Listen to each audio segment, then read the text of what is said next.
ফাতেমা ডেকে বলে, স্বামী আমার আব্বা ঘরে আসছে। আমার আব্বাকে আমি দেখে বলে, আব্বা আব্বা যেন কি তালাশ করে। ঘরের মধ্যে ঢুকার পর দেখি আব্বা এই রুমে তাকায়, ওই রুমে তাকায়। আমি লক্ষ্য করে বললাম, বাবা গো আপনি কি তালাশ করেন? আমার আব্বা আমাকে ডেকে বলে, ফাতেমা রে আমি তো তোমাকেই তালাশ করতেছি, আমি তো তোমাকে তালাশ করি রে। আব্বা কি হয়েছে, আমাকে কেন তালাশ করেন? নবীজি ফাতেমাকে ডেকে বলে, ফাতেমা রে রোজা রেখেছ, সেহরি খেয়েছিলে আলীর সাথে, ইফতার আলীর সঙ্গে হবে না, দুনিয়ার দস্তরখানে হবে না, ইফতার হবে তোমার আব্বার সাথে জান্নাতের প্লেটের মধ্যে। দুনিয়ার দস্তরখানে হবে না। ফাতেমা রে আজকে ইফতারি হবে বাবার সাথে। হযরতে ফাতেমা রাদিয়াল্লাহু তাআলা আনহা স্বপ্নটা কার সাথে বলতেছিলেন কোন? হযরতে আলীর সাথে। আলী ফাতেমা সম্পর্ক কি? স্বামী স্ত্রী। বলেন তো স্বামীর বুঝে হুঁশ থাকার কথা? কারণ এই স্বপ্ন তো সাধারণ স্বপ্ন নয়। না সাধারণ স্বপ্ন? আমাদের স্বপ্ন এটা না। স্বপ্ন মানুষে তিন কারণে দেখে। কত কারণ?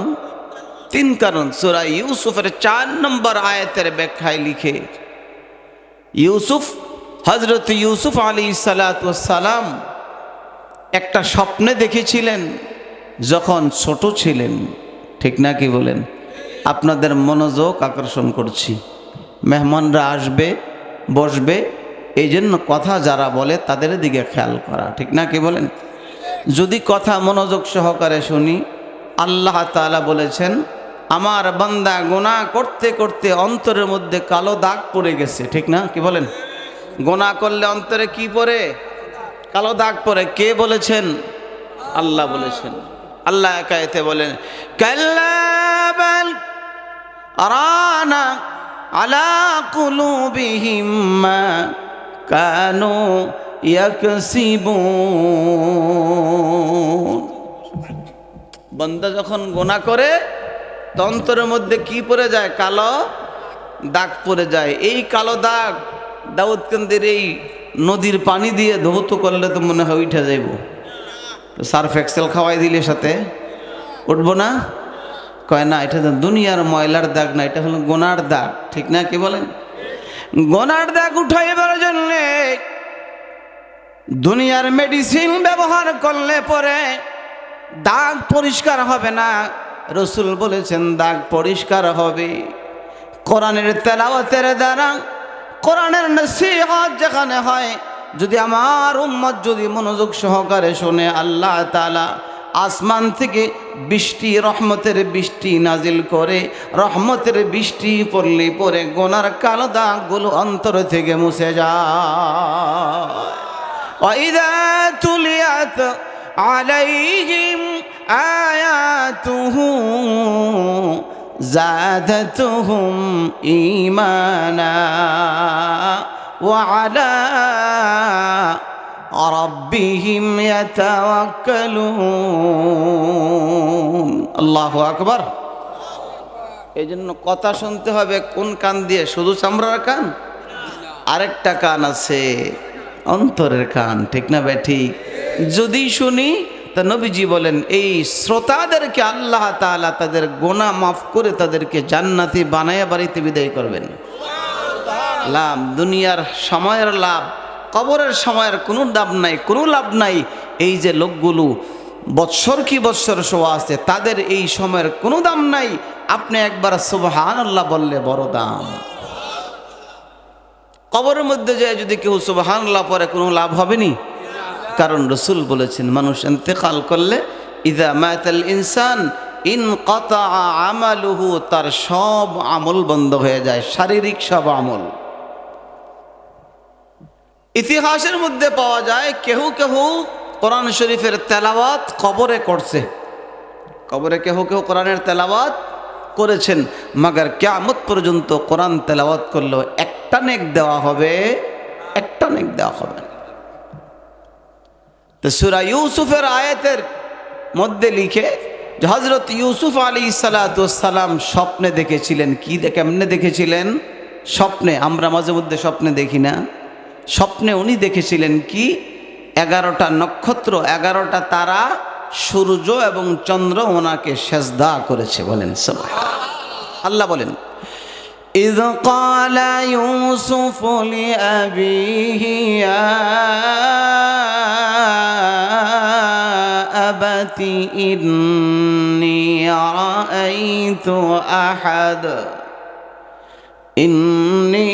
رأيت أحد عشر كوكبا والشمس والقمر رأيتهم لي ساجدين।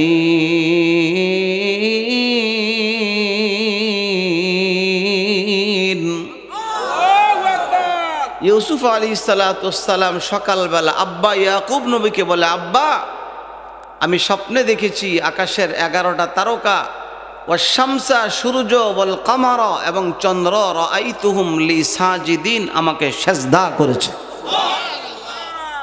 ইয়াকুব আলাইহিস সালাতু ওয়াস সালাম তো একজন নবী ছিলেন, উনি স্বপ্নের ব্যাখ্যা বুঝেছে। বলেন সুবহানাল্লাহ। তো ওই আমি ইয়াকুব নবীর স্বপ্নের ব্যাখ্যা ইউসুফ নবীর স্বপ্ন বলার উদ্দেশ্য না, উদ্দেশ্য হলো এই আয়াতে লিখে স্বপ্ন মানুষে 3 কারণে দেখে। কত কারণ? 1 নম্বর কারণ হলো মানুষ যা কল্পনা করে তাই স্বপ্নে দেখে। ঠিক না ভাই? ঠিক। কল্পনা যা করে, বিদেশ যাব, লেখাপড়া বাদ দিয়ে বাপ মাকে খুব বিরক্ত করে, বিদেশ যাব, বিদেশ পাঠাও, করে না? করে না? তা সে স্বপ্নে দেখতেছে সে এয়ারপোর্ট গেছে, বিমানে উঠছে, একেবারে সৌদি আরব যায় নামছে, কিন্তু সকালবেলা দেখে যে আগের এই খেতা গায়ে দিয়ে ঘুমাইছে। ঠিক না ভাই? ঠিক। তারা বাস্তব না, কল্পনা করার কারণে কেমনে কি দেখলো? স্বপ্নে দেখেছে। 1 নম্বর কারণ। 2 নম্বর কারণ, মানুষকে শয়তানে স্বপ্নে দেখায়। শয়তান দেখে না স্বপ্ন? 3 নম্বর কারণ হলো মানুষ কল্পনাও নয়, শয়তানও নয়, স্বপ্ন বান্দাকে আল্লাহ তাআলা দেখা। তা হযরতে ফাতেমা যেই স্বপ্নে দেখেছিলেন, এটা কি কোনো কল্পনার বিষয় যে আব্বা আমাকে এসে এই প্রস্তাব দিবে? শয়তানে দেখাইছে? শয়তান তো নবীজির সুরত ধরার কোনো ক্ষমতাই নাই। তাহলে বোঝা গেল কে দেখাইছে? হযরতে ফাতেমা স্বপ্ন স্বামীর কাছে বলার সাথে সাথে হযরত আলী কান্নায় ভেঙ্গে পড়েছে। আরে কি বলো ফাতেমা রে, তাই নাকি? হযরত আলী স্বপ্নের ব্যাখ্যা বুঝেছে, নিশ্চিত হয়ে গিয়েছে আমার ফাতেমা আজকে চিরদিনের জন্য আমার কাছ থেকে বিদায় নিয়ে চলে যাবে। পর্দার আড়ালের মা বোনেরা, আপনাদের জন্য কথাটা উল্লেখ করেছি, খেয়াল করেন। হযরত আলী সাথে সাথে অন্য এক রুমের মধ্যে যে হাউমাউ করে কান্নায় ভেঙ্গে পড়েছে। ফাতেমা রে, কি শোনাইলা? আলী কাঁদে এক রুমে, ফাতেমা কাঁদে অন্য রুমের মধ্যে। যদিও আব্বার সঙ্গে মোলাকাত হবে, কিন্তু এটা তো দুনিয়ার ভালোবাসা তো আল্লাহ তাআলা দিয়েছে। ছেলে মেয়েকে ভালোবাসা, পিতা মাতাকে ভালোবাসা, এই সম্পর্ক কে করেছেন? আল্লাহ করেছেন। হযরতে ফাতেমা কাঁদে, আলী কাঁদে। হঠাৎ করে হাসান হোসেন ছোট্ট মানুষ লক্ষ্য করে দেখে বাহিরে ছিলেন, ঘরের ভিতর থেকে মা বাবার কান্নার শব্দ বেশি আসতেছে। ছোট্ট 2টা বাচ্চা ঘরে ঢুকে দেখে আব্বা এক রুমের মধ্যে কাঁদতেছে, মা এক রুমের মধ্যে কাঁদতেছে। হাসান হোসেন যায় ডেকে বলে, মা গো কি হয়েছে গো মা আপনার? মা গো আপনার না সারা রাত জ্বর ছিল গো মা, বেশি কষ্ট হয়েছে গো মা, এই জন্য বুঝি কাঁদেন। হযরত আলী কাঁদে অন্য রুমে। ফাতেমা ডেকে বলে, হাসান হোসেন রে যাও যাও একটু নানার সঙ্গে দেখা করে আসো, নানার কাছে যাও। নানা কোথায়? রওজায়। কোথায় বলেন? কোথায় নবীজি? জিন্দা মদিনায়, নবীজি রওজার ভিতরে, পয়গম্বর রওজা মুবারকের ভিতরে জীবিত, ঠিক না ঠিক?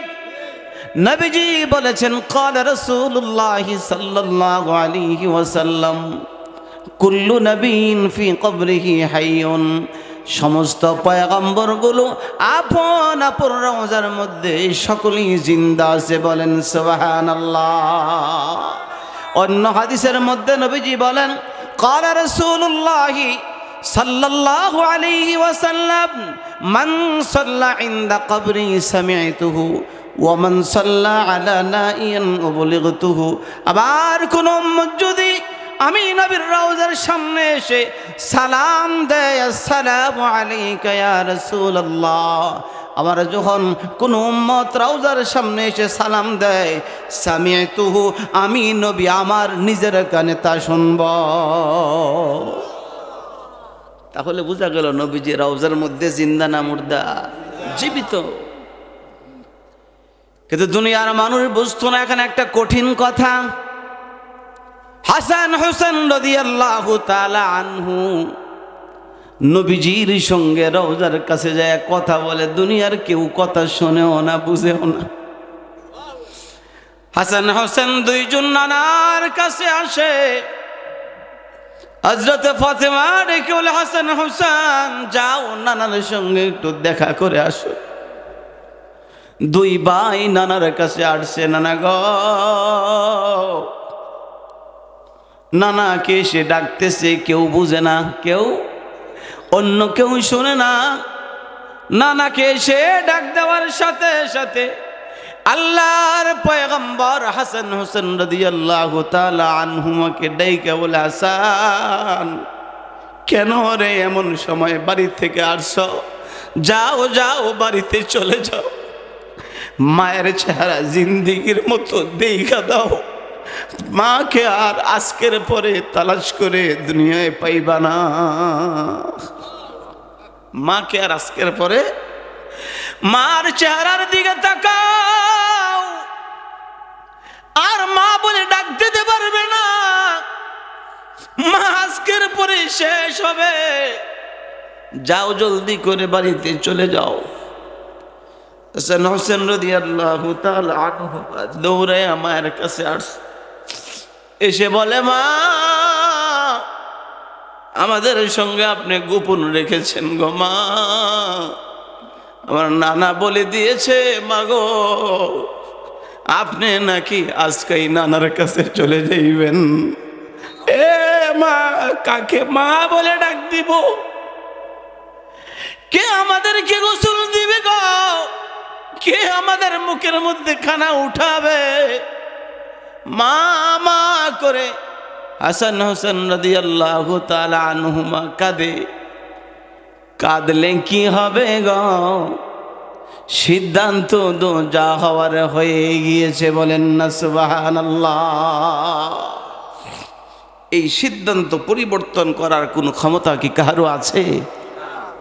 কারো নাই। এই সিদ্ধান্ত কখনো পরিবর্তন হওয়ার নয়। ভাইরা আমার, স্বপ্ন যা বাস্তবতা তা। বিকাল হয়ে গেল, কথা লম্বা, ওই দিকে আর বলবো না। বিকাল হয়ে গেল, হযরতে ফাতেমা একবারই দুর্বল হয়ে পড়েছে। হযরতে ফাতেমা আলীকে ডেকে বলে, স্বামী আপনার কাছে আমার কয়েকটা আবদার, জীবনের শেষ আবদারগুলো কি পুরা করা যাবে? আলী বলে, ফাতেমা রে, কি আবদার, বলো বলো, কি হয়েছে, কি বলতে চাও? হযরত আলী কথা বলতে পারে না, ভেঙ্গে পড়েছে। ডেকে বলে, স্বামী, আপনার কাছে আমার আব্বা আমাকে বিবাহ দেওয়ার পর থেকে অদ্য পর্যন্ত আমার পক্ষ থেকে আপনি যে খেদমত পাওনা ছিলেন স্বামী গো, খেদমত যথাযথ করতে পারি নাই। আপনি আমাকে আল্লাহর জন্য কি একটু ক্ষমা করে দিতে পারবেন? বলেন সুবহানাল্লাহ। এ মা বোনেরা গো, একটু খেয়াল করেন গো মা।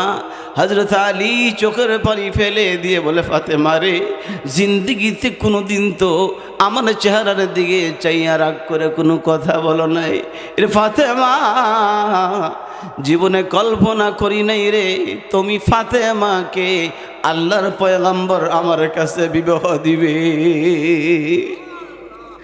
আমি তোমার যোগ্য ছিলাম না, আমার তকদির বড় ভালো ছিল রে ফাতেমা। আমি কোনোদিন ভাবতেও পারি নাই রহমতের পয়গম্বর তোমাকে আমার মতো আলীর কাছে বিবাহ দিবে। আমি তো গরিব ছিলাম ফাতেমা রে, না না, জিন্দিগিতে কোনো ব্যথা তুমি আমাকে দাও নাই, তোমাকে মাফ করে দিলাম। ও পর্দার আড়ালের মা বোনেরা, স্বামী এমন একজন ব্যক্তি গো, আল্লাহ তাআলার নবী বলেছেন, সেজদার কোনো সিস্টেম যদি থাকতো, পৃথিবীর কোনো মাখলুকাত অন্য মাখলুকাত সেজদা দেওয়ার কোনো বিধান যদি আল্লাহ তাআলা দিয়ে দিতেন, তাহলে প্রত্যেকটা মহিলাকে আল্লাহ তাআলা বলতেন, তোমরা তোমাদের স্বামীর কদমের মধ্যে সেজদা দিয়ে দাও। তাহলে স্বামী স্ত্রীর জন্য বহুত বড় এক গনিমত, ঠিক না বেঠিক?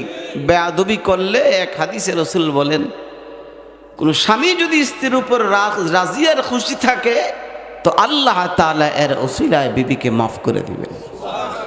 আমার পর্দার আড়ালের মা বোনেরা, এমন মা বোন এই এলাকায় আছে কিনা জানি না, থাকার কথা সব এলাকায় আছে, মুখে মুখে কথা বলে, আছে না নাই? কিছু হইলে বাপ মা নিয়েও গালি দেয়, এমন আছে না? কি বলেন? তুই তাই করে বলে, হা গো মা, কি ভাবলেন, কি মনে করলেন, কি যেন হয়ে গেছেন, বাবার বাড়ি একটু পয়সাওয়ালা, এই জন্য স্বামীর সাথে এমন আচরণ করে, যে আচরণ একটা চাকরের সাথে যা করে, এমন আছে না নাই বলেন? আল্লাহ তাআলা আমাদের মা বোনদেরকে সহি বুঝদান করেন, সকলেই বলেন আমিন। আমার ভাইয়ারা, হযরতে ফাতেমা ডেকে বলে, স্বামী, আরেকটা কথা হলো, আমি যখন ইন্তেকাল হয়ে যাব, আমার আব্বা যেহেতু আমাকে বলেছেন, আব্বার সঙ্গে আমি ইফতার করব। কি করব? তাহলে আমার মৃত্যু নিশ্চিত ইফতারের আগে হয়ে যাবে, ঠিক না বেঠি? গরিদইরা দেখে আর সময় বেশি বাকি নাই, বলেন তো তখন কেমন লাগবো? আল্লাহ তাআলা যদি জানাই দিতেন, এ গোলাপের চরের হাজী সাহেব, আর এক সপ্তাহ আছে, এক সপ্তাহ, এ মেম্বার সাহেব, চেয়ারম্যান সাহেব, এমপি, মন্ত্রী, গয়না রাইখো, গয়না রাইখো, আর এক মাস আছে তোমার হায়াত, তো বলেন তো তখন আমাদের অবস্থাটা কি হয়ে যেত, ঠিক না বেটি? মানুষ তো বেহুশ হয়ে যাইত, পাগল হয়ে যাইত। আরে একটা দিন চলে গিয়েছে, এক সপ্তাহ সময় বাকি আছে, এই একটা সপ্তাহ যেন তার কাছে কেমন মনে হইত। এই জন্য আল্লাহ তাআলা বান্দাকে জানার ক্ষমতা দেয় নাই, ঠিক না বেঠি? দিলে ভালো হইতো মনে হয় নাকি? না না, আল্লাহ তাআলা হিকমত তো আল্লাহ তাআলা, আল্লাহ তো আল্লাহই। হযরতে ফাতেমা ডেকে বলে, স্বামী আলী, সন্ধ্যার আগে ইন্তেকাল হয়ে যাব, তবে আমি আপনাকে বলি, আমি যখন ইন্তেকাল হয়ে যাব, মানুষকে জানাইবেন না ফাতেমা ইন্তেকাল হয়ে গেছে। মানুষকে জানাবেন না, আমার হাসান হোসেন দুইজনকে নিয়ে আপনি আমাকে পারলে দাফন করে দিন, এলান করবেন না।